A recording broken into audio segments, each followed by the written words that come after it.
your answer, according to my having beard, is not clear to me, and perhaps many more. Please tell me, having beard in Islam is farz, sunnat, or mustahab? Growing your beard is an obligation. It is fard, wajib, for a Muslim to grow his beard, because Prophet Muhammad ﷺ commanded Muslims to grow their beards and to trim their mustaches. And he made no exceptions in that instruction. So the only circumstance wherein one could say, I shaved my beard and I feel that Allah will excuse me, is if my life or limb has been threatened. It's a question of life or death. Somebody says, either you shave your beard or I will blow your head off. You shave your beard, then that is obligatory on you. Shave your beard. But I am very sad to look that many workers of the peace vision of Islam cutting beard, having beard very short. Why? You'll have to ask them. Even speakers too, and announcers and volunteers too.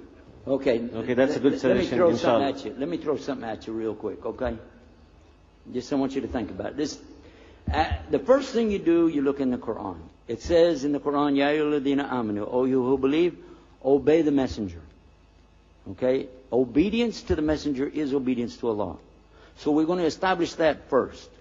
So if he says something, it's not like if somebody else says it. And if he tells me to do something, I need to try my best to do it or die trying. Right? Alright? Yes or no? You got me? Okay, but it's not an obligation. Hold on. It's not an obligation on a man to grow his beard. And I want you to listen real close to this, because we're playing with words. Because a brother came up to me one time, and after we talked about the beard, I went through the books. They got books on this subject. And it's very clear, all four madhahab.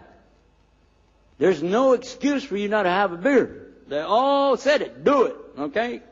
But listen, they're going to ask you about the beard, and every conference you go to, they're going to ask you about the hijab everywhere you go, and they're going to ask you about riba. It's going to happen, and halal meat. I don't care where I go, I hear the same questions. But so finally I said, listen, the first thing is the Quran. The second thing we go to is the hadith. And then after that, I'm going to tell you what, just plain old Texas common knowledge, a man doesn't have the obligation to grow a beard, and I'll show you why. Because a man came to me after the conference, he said, listen, I want you to pray for me. He's a smooth face. He said, I want you to pray for me. I said, okay, what do you want me to pray for? He said, I want you to pray I'll grow my beard. I said, I can't do that. He said, why? I said, that's shirk. He said, what?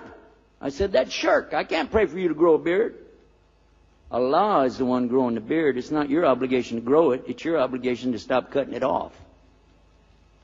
I'll pray for you that you'll stop cutting off what Allah grows, but you don't know how much Allah grows. Some people don't have any beard. How could it be an obligation on somebody who doesn't have any hair coming out of their face?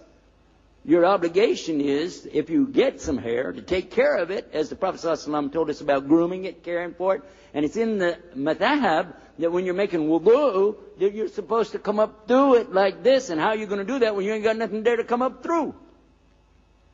And then finally, one of the brothers who was down in Mississippi, he said, yeah, but he said, I got a problem with my wife. She wants me to be clean shaven. I said, I got to ask myself a question. What kind of woman wants her husband to look like another woman?